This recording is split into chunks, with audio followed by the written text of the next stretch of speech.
What's going on, guys? Just want to come back on here. I know I haven't been back for a little bit making some videos. Just trying to get back in the swing of things. I've been on back-to-back trips, so I've kind of been off a little bit. I want to kind of start pushing some more content for you guys that's very useful. So if you have any ideas of what you may want to see, go ahead and leave them in the comment section. But I kind of just want to break down this trade I took tonight in Asia session. I haven't quite been trading how I normally do trade. I've been kind of focusing on standard deviation recently and then OTE as well. But coming into this trade right here, it was at the start of Asia, or I mean, not the start of Asia, but like halfway through Asia. Asia started up here. But, anyways, coming into the day, we've kind of been bearish all day.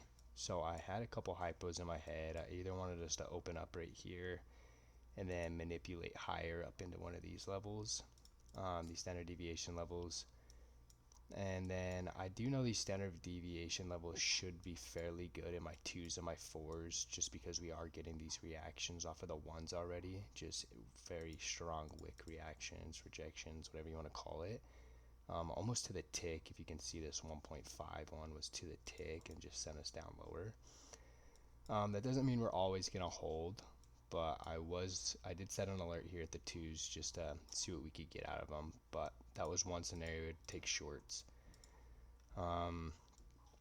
At the time of today, we were rejecting off of a higher time frame PD array in the bullish sense, so I was looking for longs. So I was more prone to take a long tonight. But coming into the overall hindsight of this trade, the bigger picture, I had this higher time frame fib right here. We'll go to the 5-minute for you.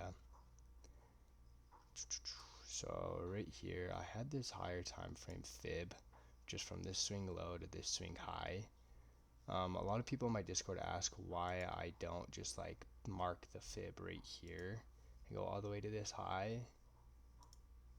I guess we're not on my fib settings. Give me 1 second. But yeah, so a lot of people ask me like why I don't go from this swing high to this swing low. And just to answer that is because this range right here is already balanced.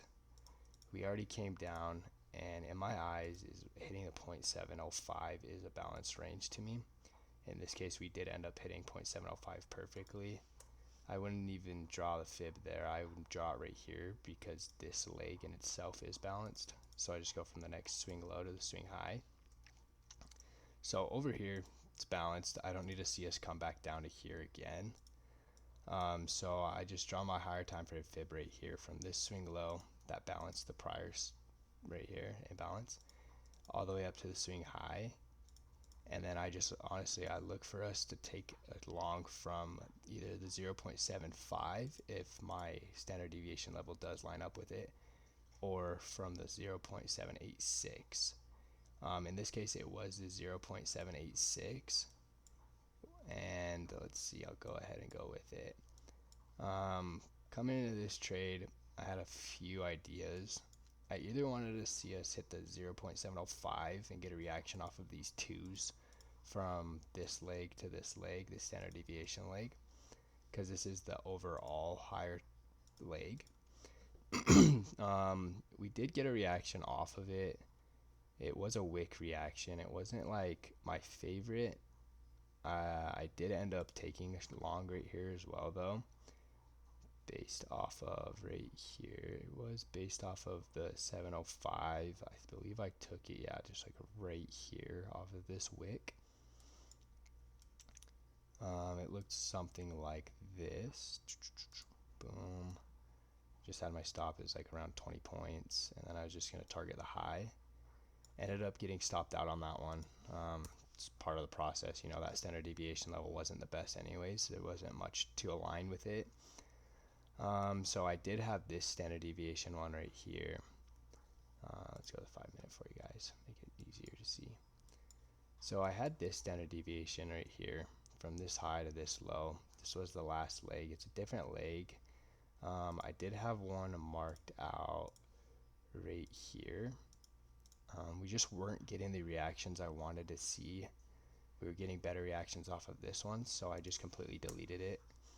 If I don't see the reactions I want to see off the 1s and the 3s or even the 2s, then I'm just going to get rid of it, find a new leg that's giving me better reactions, and this ended up being the leg that gave me those reactions. But I did see my higher time frame OTE did line up with the 4s of this fib, and these 4s are more used for reversals. I get better trades off of these 4s. When it's paired up with my 0.786 level, I'm going to take that trade all day long if I see what I want to see on the lower time frame, which is just the 1 minute. So at the time I had this marked out just so I could see it a little bit better. If we came in and tapped it and gave me a fairly strong wick rejection, I'm going to enter on it. Ended up tapping it, giving me a good wick. So I ended up just taking the trade, you know. It wasn't a bad entry or anything like that. And then my stop loss just was right here. Right here. Just at the 4.5 level. Because if this isn't going to hold, if this 4 is not going to hold, the next level I'm looking for to long off of is this 4.5. And if this ended up stopping me out, doing like something like this and just stopping me out, I'm going to look to take a long off that 4.5 up and probably just take an OTE entry with my fib somewhere like this, just taking an OTE entry off that. But in this case I didn't have to do that. The stop loss was big enough. I mean, it wasn't huge, it was 22 points, so this was a very good trade. We had a few points in drawdown. Let's see, we had like 10-ish points, 11, I'll just say 11 points in drawdown. I did want this high, Asia high, but I started seeing us get some rejections off of these 2s right here from this other standard deviation down here. And then also on this VWAP profile, we were kind of hitting the high side, and then delta was slowing down when we came up here. As you can see, we have all these aggressive buyers. The chart's kind of moving up, boom, and up. And then as soon as we hit these 2s up over here, we start moving down and down, and the buyers start fading off.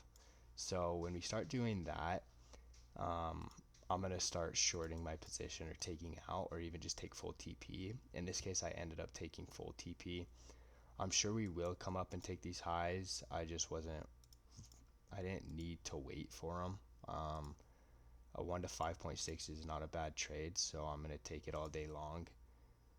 But overall, this trade was very good. I just paired my standard deviation level up with my higher time frame fib on the 0.786 level, and it gave me a very great reaction off of it. Overall, very solid trade. I did end up going break even right here at the 0.705 on this fib right here, just of this leg. You don't have to, but I do tend to see us get some reactions off of this 0.705 and the 0.786 of this fib. So I'm just going to I'm going to go ahead and go break even. In this case, you see we just absolutely rip up. So that's great. We rip right through the 0.705 levels as well. We just rip straight through those. So I am definitely happy about this trade. Very good trade for me. I've been trading very good this week. But yeah, there's nothing really to go over more for you guys. Hopefully you enjoy this video, and if you do have any more things you want to learn from me, comments, any series you want me to do, I'm more than happy to do it for you guys. But yeah, overall, very good night on this trade. This week we are up quite a bit on the RR. I'll give you guys a trade recap on Friday with all the trades I did end up taking this week, wins, losses, whatever it may be.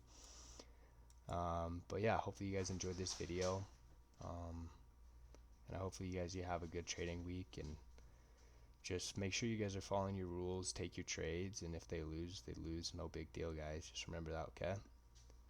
Alright, you guys have a good one. Peace.